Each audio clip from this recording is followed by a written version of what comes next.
Patrick here with Dixie RV Doctor. Just wanted to give you an update on the van and how the install went with this conversion that we did for this customer. Let me flip and show you everything that's going on. Up here, there's not a ton to go over except for that little switch right there that we added.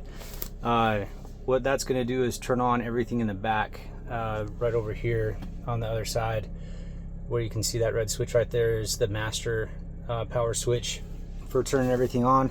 That one is the new master switch to turn on everything in the back.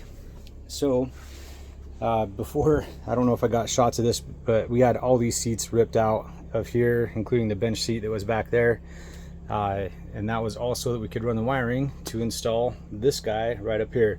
The reason that we ended up putting an air conditioner in here is because there was already a pretty inadequate air conditioning system here. You can see little vents that are poking out right here, and there wasn't too many of those vents that were made to keep this entire area back here cool, and you can see there's really nothing that was along this side.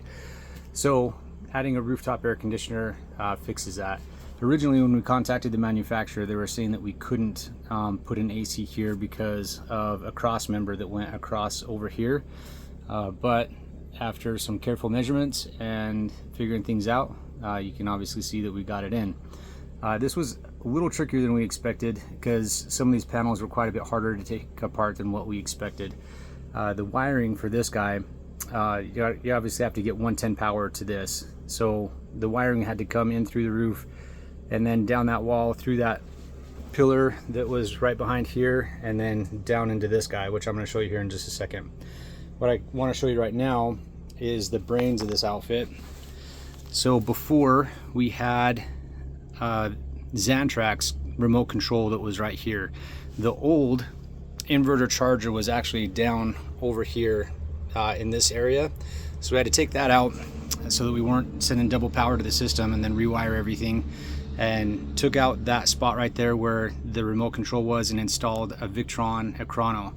And this kind of gives us at a glance everything that we have going on. So we do have solar that's hooked up, we have alternator power that's hooked up, and you can kind of see right now that the inverter is inverting, battery's at 92%, and you know, at this rate they can go for several days and not have to really worry about anything. But you can tell that we don't have a generator running, so right now the only thing that's going is the van itself, and you can see that we're drawing some power off of the alternator. So I'm going to turn the air conditioner on, and we're going to put it on turbo so that it's doing the most that it can do. So let's make sure that that's in turbo mode. Hit the turbo button right here. Okay, so that's on turbo right now, and here in just a second you're going to be able to see the draw that air conditioner is going to do. Now you're noticing that the alternator power is going to be going up, and that's going to be there to compensate for the power that's going out to the air conditioner. So right now that's just the fans kicking on. Once the compressor kicks on, it kind of ramps up. This is not one of those compressors where when it hits, it's just a really hard hit and then just stays running for the entire time. This is a variable speed compressor, and it only pulls around 1100 watts total. So you can tell that just off the alternator alone, there's enough power there to be able to run this air conditioner all the time and not even have to worry about dipping into the battery. We had this running a little bit ago. Man, it was ice cold in here. That little swing on there helps distribute the air, and you can tell that it's really quiet. That's full blast right now. I don't know what it sounds like on the camera, but it's not loud at all. Okay, put this guy right here for now. I'll show you all the cool stuff underneath this bench seat right here. This is where all the magic happens. So hopefully I can get a pretty good shot of this. So we had to rewire everything. This is their power center. So this is the new inverter charger. It's a Victron Multi Plus, 3000 watt, and paired with an Epic 460 amp hour battery. We have a couple of back here DC to DC chargers to be able to pull off the alternator. We ended up installing a 200 watt solar panel on the roof, so they got solar to help trickle charge everything as well.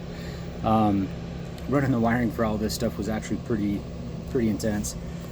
Back in here where you can see that blue light flashing there, that's where the smart shunt is at, to be able to relay all the information over to a chrono to tell you what the battery state of charge is like.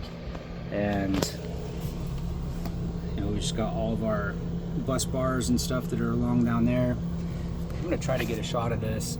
Back in here, that guy right there is a remote cutoff switch. So that's what the switch was, that was all the way up there by the steering wheel.